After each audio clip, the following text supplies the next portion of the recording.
예, 함께 기도하시겠습니다. 아버지,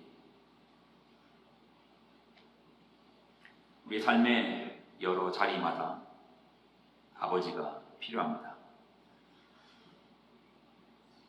아버지를 향하여 찾아온 많은 심령들이 여기 있사오니 그들의 마음마다 우리 아버지 임하여사 아버지의 나라가 되게 하여 주옵소서. 영광을 드립니다. 예수님의 이름으로 간절히 기도드리옵나이다. 아멘.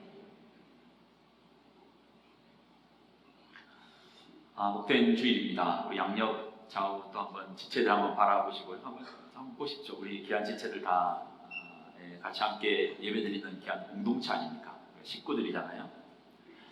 한번 얼굴 보시면서 이렇게 한번 축복할까요? 당신의 얼굴이 빛납니다 라고 한번 그렇게 인사 나누겠습니다. 앞에서 보니까 빛나네요. 머리 말고 얼굴이 빛나네요.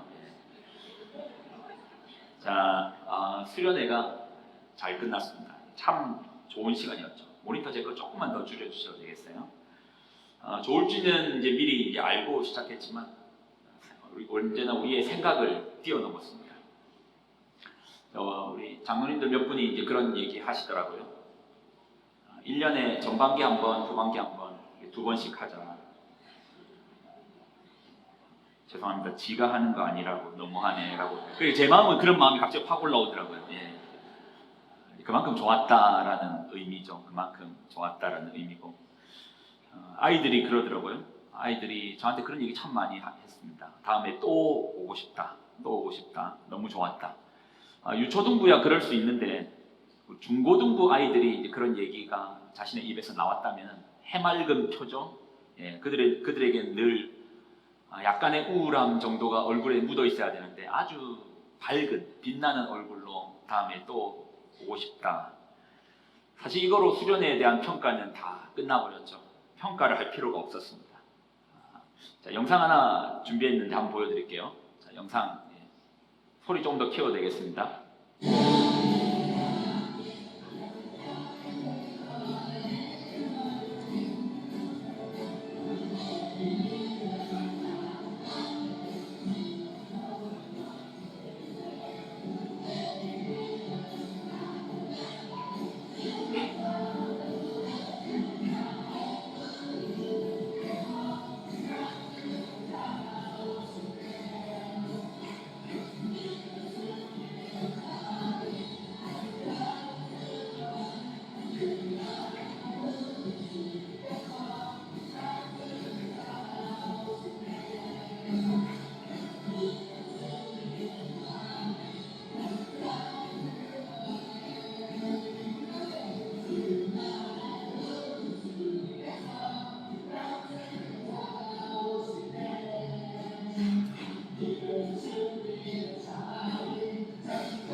이걸 보는데 기가 차더라고요.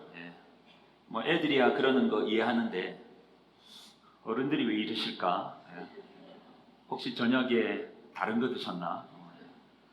저 없이 성찬식을 좀 심하게 하신 거 아닌가? 맨정신에 이러기 쉽지 않거든요.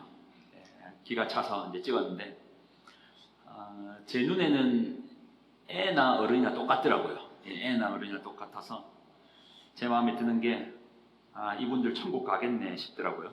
마태복음 18장 3절입니다. 마태복음 18장 3절 같이 한번 읽을까요? 자, 시작. 너희가 돌이켜 어린아이와 같이 되지 아니하면 결단코 천국에 들어가지. 축하합니다. 여러분 천국 가겠더라고요. 보니까 완전히 애들이 따로 없더라고요. 근데 뭐 지금 여기서 우리 찬양팀 또 소주영 집사님이 찬양 인도하시면서 해라고 하면 이제 완전히 맨정신 돌아와가지고 이제는 못 하시겠죠. 이게 이제 수련회의 힘이더라고요. 하나님 앞에 집중하고 하나님만 바라보니까 우리 안에 그간에 있었던 이제 가면들 다 내려놓고, 그리고 하나님과 나, 세상과 나는 온데간데 없고 하나님 앞에서만 온전히 찬양하고 예배하는 힘이 이제 수련회의 힘이었습니다.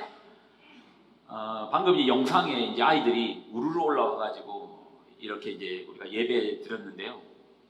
사실 이것도 이제 비하인드가 있는데, 이제 저녁 집회 때 보통 이제 수련회 찬양을 이제 아이들 곡은 잘 안 쓰는데, 이번에 우리 찬양 인도자가 어떻게 또 그 곡을 준비했더라고요. 그러니까 이제 제가 이제 위에 있는데 유초등부 아이들 4명이 그 율동을 하는데 너무 이쁜 거예요. 율동을 4명이 이렇게 하는데 너무 이뻐가지고 그 얘들한테 이렇게 올라오라고 손을 올라와 이렇게 했거든요. 너무 이뻐서 같이 보면 너무 이쁠 것 같아서 올라와 했는데 갑자기 50명이 뛰어 올라오더라고요. 4명을 불렀는데 50명이 갑자기 뛰어 올라와가지고 무대에 갑자기 난입하는 바람에, 그 덕에 이제 아이들 덕에 같이 애나 어른이나 다 같이 이렇게 율동하고 찬양하는데, 제가 또 느꼈던 것은, 야, 이거는 애들의 은혜다. 애들의 은혜. 이번 수련회를 보면서 애들의 은혜다. 여러분, 아이들 그렇게 하지 않으면 여러분 맨정신에 그럴 자신 있으십니까? 1인당 100만 원씩 드린다고 하면 겨우 따라 하실까? 그렇지만 그 속에서 터져 나오는 기쁨의 표정들은 뭐 절대 지울 수가 없죠. 애들의 은혜다. 우리 유초등부, 중고등부, 우리 청년들의 그 애들의 은혜를 여러분 잊지 마십시오. 우리 교회는 애들의 은혜가 있습니다. 그리고 이제 제가 확신했던 게, 우리 마닐라 새생명교회 아니면 정말 그런 마음이 들더라고요. 여러분, 마닐라 새생명교회 아니면 평생 이런 시간 못 가져볼 수 있겠다라는 마음이 들었습니다. 여러분, 유초등부 수련회 할 수 있습니다. 중고등부도 수련회 할 수 있고 청년부도 수련회 할 수 있고 또 우리 장년들 부흥회 할 수 있습니다. 그런데 전 세대가 통합해서 하느님 앞에 예배 드린다, 이렇게 춤추며 예배한다, 이거에 우리 마닐라 새생명교회만 할 수 있는 어떤 힘이지 않을까? 수련회가요, 여러분 돈 있다고 되는 거 아니더라고요. 정말 돈으로도 못 갑니다. 우리보다 재정 많은 교회 천지입니다. 뭐 한국 가면 우리 마닐라 새생명교회보다 재정 많은 교회 천지예요. 그렇다고 이런 수련회를 모든 교회가 재정이 있다고 할 수 있는 게 아닙니다. 결코 아니에요. 여러분, 돈 있으면요, 돈 내고 비행기표 끊고 호텔 끊고 유럽 갈 수 있습니다. 유럽 순회도 할 수 있습니다. 그런데 이건 돈이 있다고 되어지는 게 아니에요. 혼자 되는 것이 아니고 공동체가 함께 믿음으로써 나아가는 거잖아요. 그래서 여러분들에게 그러니까 이런 시간들이 아마 또 이제 있을 겁니다. 그럴 때 믿음으로 권면드립니다. 낯설죠, 어색하죠. 근데 하였던 이야기들마다 함께함이 즐거웠다, 함께함이 정말 신의 한 수였다라는 그런 고백들, 나눔이 너무 좋았다라는 고백들이 있더라고요. 여러분들이 믿음으로 권면합니다. 다음에 또 이런 시간들이 있을 때는 모두가 함께 믿음으로 나아가는 여러분 되시기를 부탁을 드립니다. 아멘이십니까? 예. 자, 이제 오늘 본문을 볼 건데, 소리가 조금 바뀌죠. 이해해 주십시오. 수련회를 갔다 오고 장비를 한번 움직이면 조정하는 시간이 걸립니다. 그래서 그거는 이해해 주시고, 적당히 괜찮으면 거기서 이제 그만하셔도 괜찮습니다. 수련회 마치고 제 이제 저도 이제 가족한테 물어봤어요. 수련회 어땠는가 하는데, 이제 아들이 이제 그런 얘기 하더라고요. 다 좋았는데 한 가지 아쉬운 게 있었다. 그게 뭐가 아쉬웠냐? 이번에 수련회 때 기도하는 시간도 많고 사람들한테 기도해라고 많이 하면서 왜 기도를 안 가르쳐주고 기도해라고 하냐? 저한테 그걸 묻더라고요. 왜냐하면 자기 친구를 데려왔는데 교회를 한 번도 가보지 않은 친구를 데려온 거예요. 친구를 데려왔는데 또 목사가 삘 받아가지고 기도해라고 하는데, 자기 친구, 자기 생각에 내 친구가 기도를 어떻게 하는지 모르는데 앞에서 계속 기도해라고 할 때 이 친구가 과연 이 시간을 어떻게 보낼까를 고민했다라는 거예요. 그래서 아니, 기도는 가르쳐주고 기도해라고 말해야지 왜 기도도 안 가르쳐주고 기도해라고 했냐, 저한테 이제 따져 묻더라고요.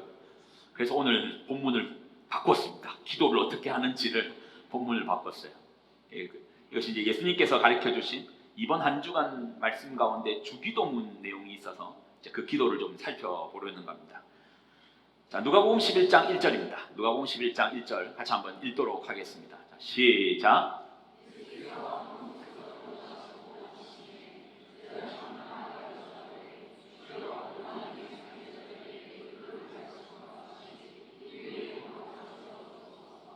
예수님께서 기도를 마치시고 내려오는데 제자 중 한 명이 예수님께 묻는 거예요. 예수님, 기도를 가르쳐 달라고.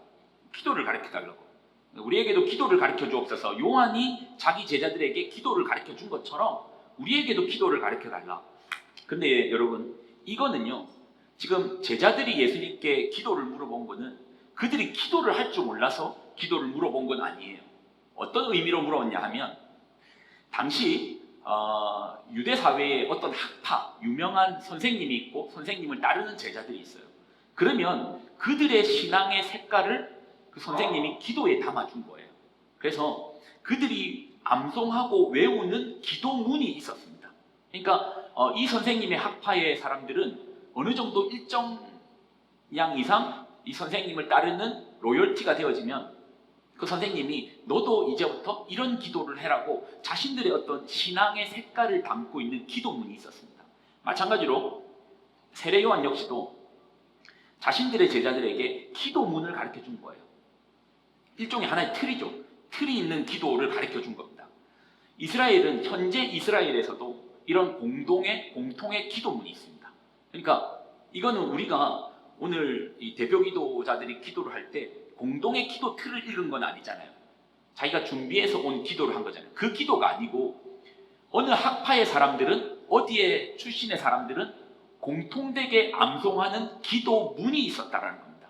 동일하게 예수님께도 그 기도문을 물어본 겁니다. 그래서 이스라엘 사회에서도 이런 기도문이 있거든요. 대표적인 기도문 중에 테펠라라는 기도문이 있습니다. 그들이 아침 저녁으로 그냥 아침에 눈 뜨면 테펠라를 외우고 자기 전에 테펠라를 외우는 그런 암송하는 기도문이 있습니다. 자, 한번 살펴볼게요. 자, 테펠라 기도문입니다. 자, 같이 한번 읽겠습니다. 시작.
하나님.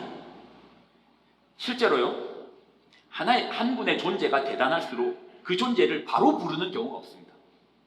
이 존재에 대한 수식어를 한참 이어지고 길게 붙여서 말을 하는 게 예인 거예요. 왕에게 이야기를 한다 하더라도 이 왕은 누구의 몇 대손이고 몇 대손의 후손이고 그분은 어떤 업적이 있고 이런 일을 행하셨고 이런 분의 아들이십니다. 이렇게 말하지 그냥 함부로 말하는 경우가 없어요. 여러분 한번 물어볼게요. 여러분 혹시 세종대왕의 이름 아시는 분 있습니까? 세종대왕의 이름? 세종대왕 이름 혹시 모르십니까? 예. 우리가 이제 세종대왕이라고 부를 때 세종대왕은 실제로 그분의 이름은 아닙니다.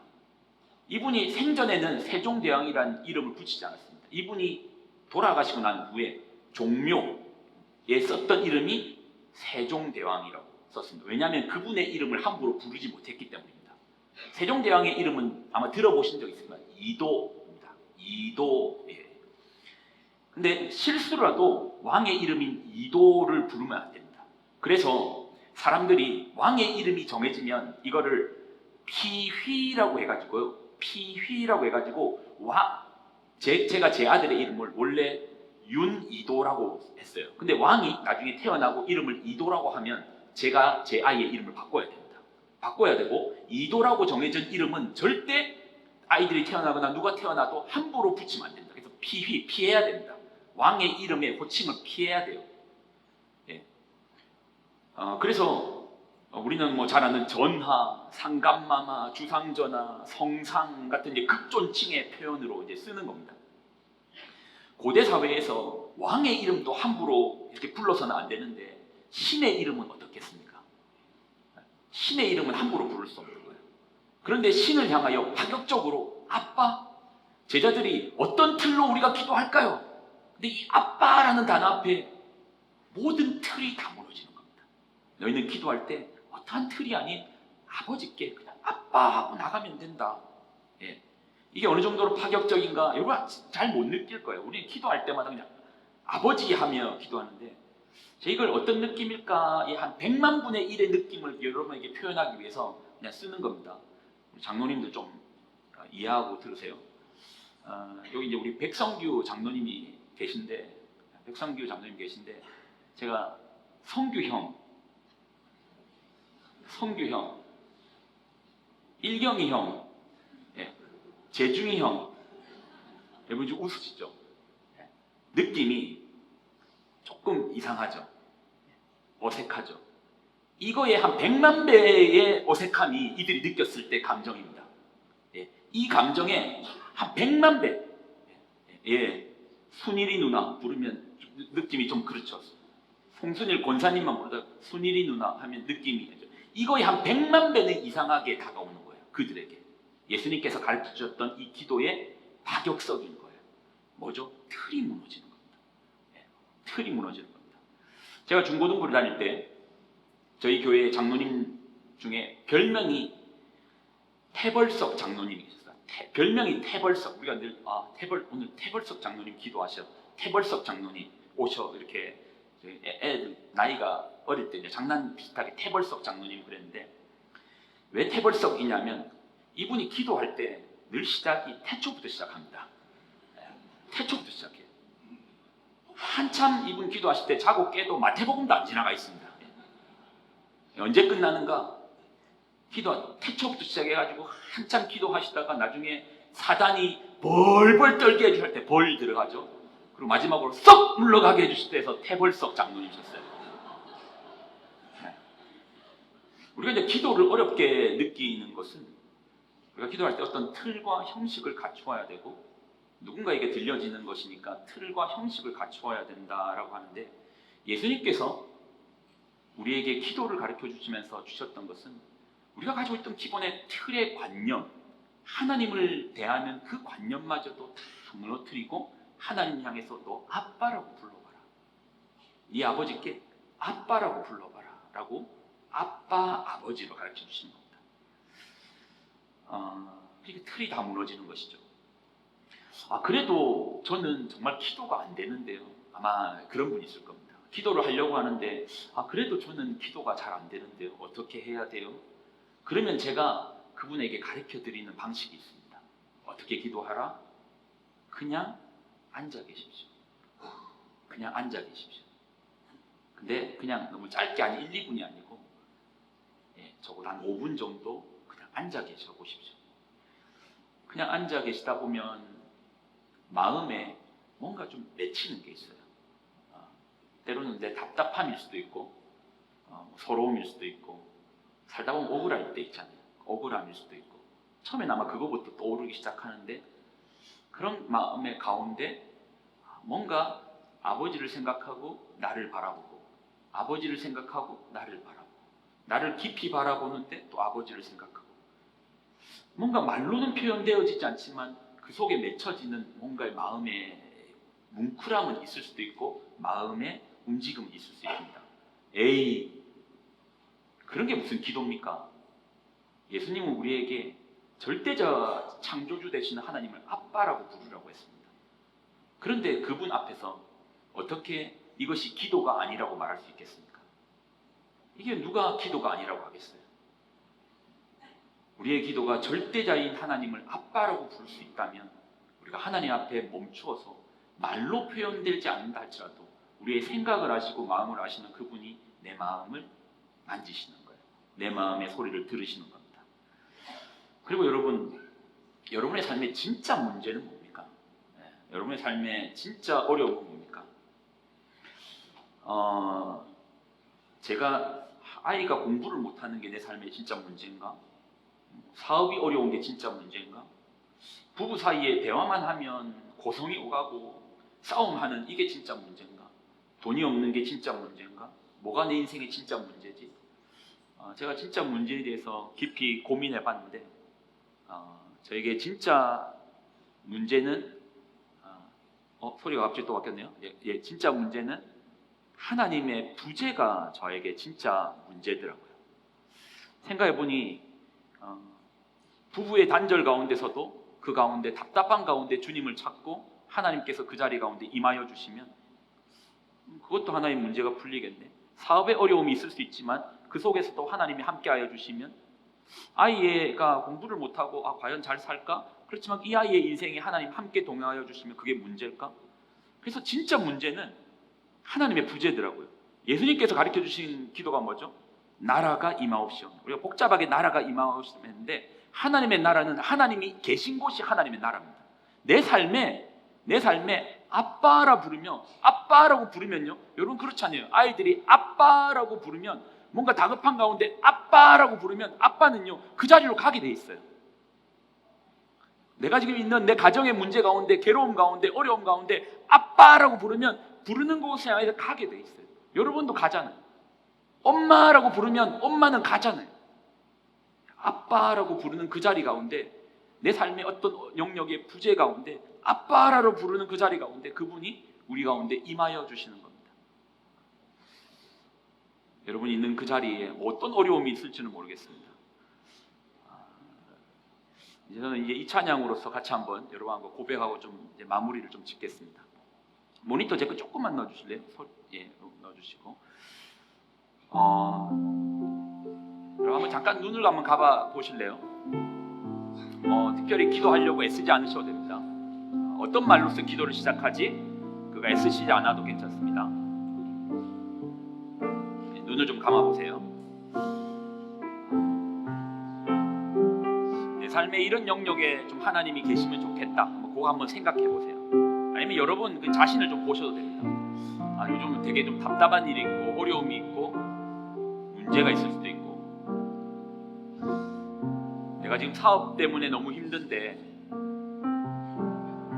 이번에 이제 파사이 쪽에 직장 신방 갔는데 저도 깜짝 놀랐습니다. 사무실이 너무 텅텅 비어 있더라고요. 이럴 때 우리 성도분들이 특별히 사업을 하는 분들이 얼마나 힘들까 생각이 들더라고요. 많은 거래처들이 문을 닫고 나가신 분들도 많을 거고 답답하죠. 근데 그 답답함 가운데 아버지가 있으면 어떨까? 내 아버지가 함께 해주시면 어떨까?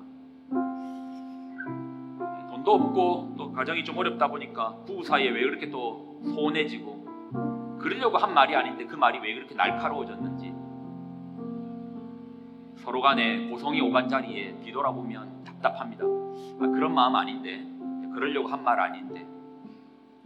근데 그 자리 가운데 우리 아빠가 계시면 어떨까? 우리 아버지가 계시면 어떨까? 에이, 이럴 때 애들이라도 공부 잘하면 그거 희망 걸고 또 이 악물고 살아보는데 이놈들은 맨날 게임만 하고. 근데 이 아이들의 삶에 우리 아빠가 있으면 어떨까? 우리 아버지가 있으면 어떨까? 그럼 여전히 그것이 문제로 남을까요?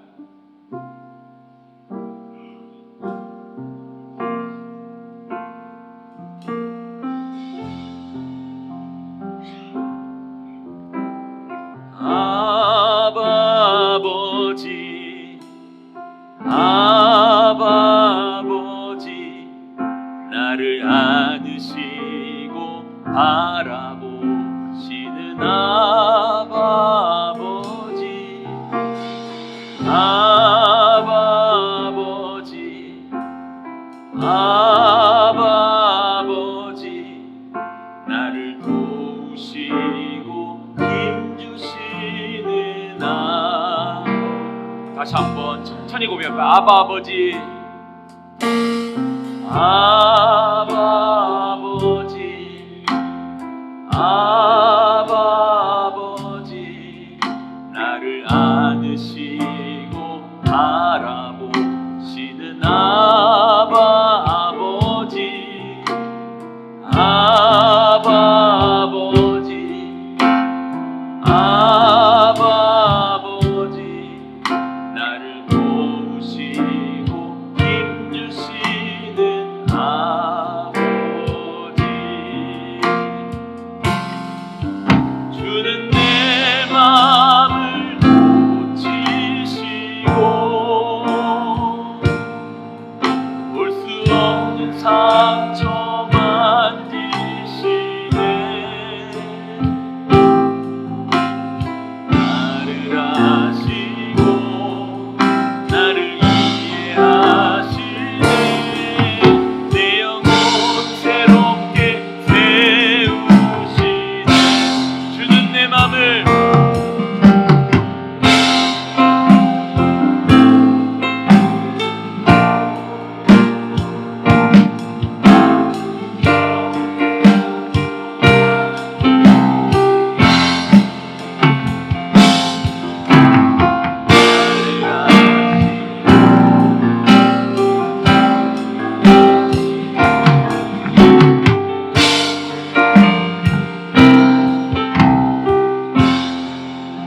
소리만 가지고 한번 찬양해볼까요? 아버지, 아버지, 나를 안으시고 바라보시는 아버지, 아버지, 아버지, 나를 도우시고 힘주시는 아버지.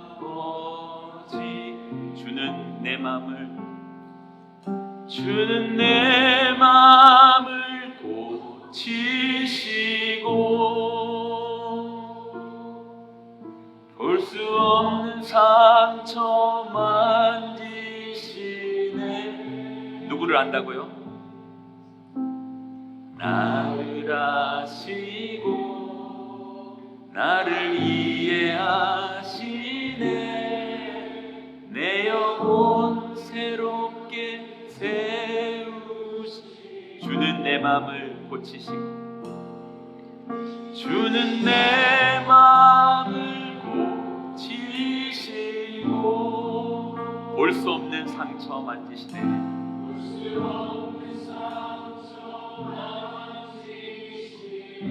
내가 너를 아노라. 나를 아시고 나를 이해하시네.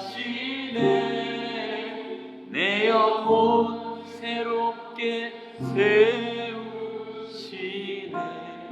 여러분 눈을 한번 감아보실래요? 눈을 계속 해줘도 됩니다. 그냥 가만히 앉아요. 하실 건데요. 그냥 앉아 계셔도 괜찮습니다.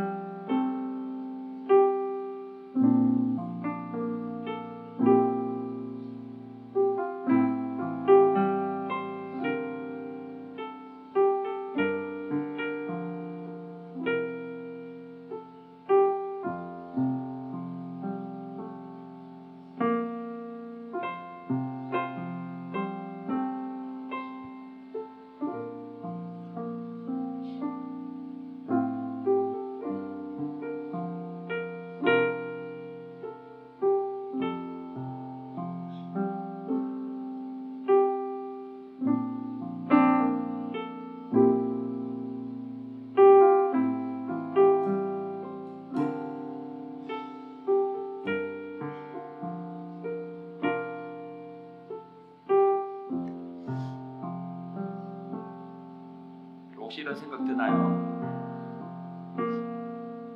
아버지가 이 자리에 있으면 참 좋겠다. 아버지를 부를 때 이 자리 가운데 우리 아버지께서 여기 계시면 참 좋겠다.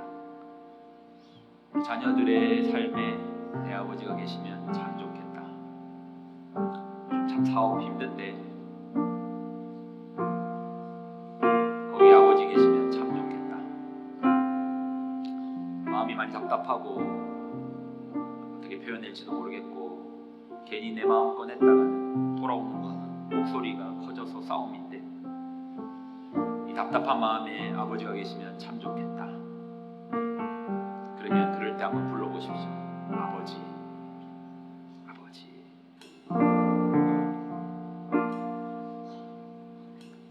나를 아시고 나를 이해하시네.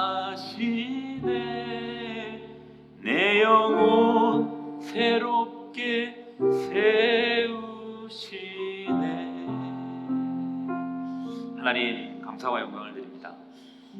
예수님께서 우리에게 가르쳐 주신 기도 주기도문 모든 틀을 내려놓고 절대자이시고 감히 우리가 바라보고 부를 수도 없는 그 이름, 그분을 향해서 아빠라고 불러보렴. 삶의 어려운 형편, 어려운 네 마음 아시는, 내가 말로도 표현이 되지 않는 내 상황들을 다 아시는 그분께 아빠라고 불러보렴.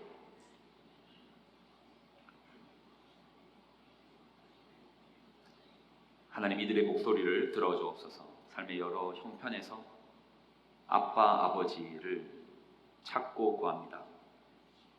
그들이 부르짖는 자리들마다 주님 함께 하셔서 그들과 동행하여 주옵소서. 이들의 부름 앞에 외면치 말아 주옵소서. 주 앞에 영광을 드립니다. 이제는 우리 주 예수 그리스도의 은혜와 하나님의 무한 극진하신 사랑하심과 성령님의 교통동행 충만하심의 역사하심이 우리 각자가 지금 걷고 있는 이 길 가운데, 우리 형편들 가운데 하나님께 아버지라 부르짖고 나아가는 귀한 성도들의 삶과 가정과 그들의 자녀들의 머리 위에 이제부터 영원히 항상 함께하여 주시기를 간절히 축원드리옵나이다. 아멘.